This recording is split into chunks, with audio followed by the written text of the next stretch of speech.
strategies that may help you overcome them.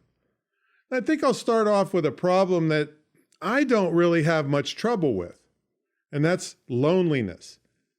I grew up the baby of 6 boys, and we lived in the total sticks. Still to this day, the population of my hometown is 500 people, and we lived in the suburbs. Okay.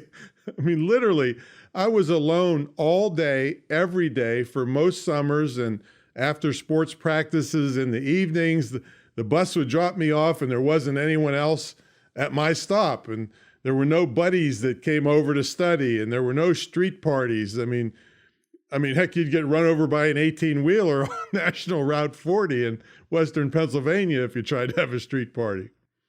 Now, going through this, I suppose, is where I got my imagination. I really didn't have any choice. I was by myself with my next oldest brother was 4 years my senior.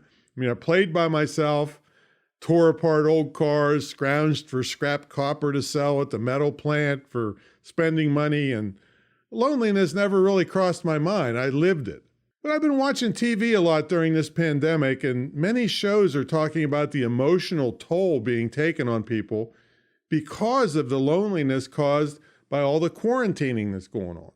Now, this would be a perfect time to really jump into technology and learn to use FaceTime, Zoom, or Skype. What do you think?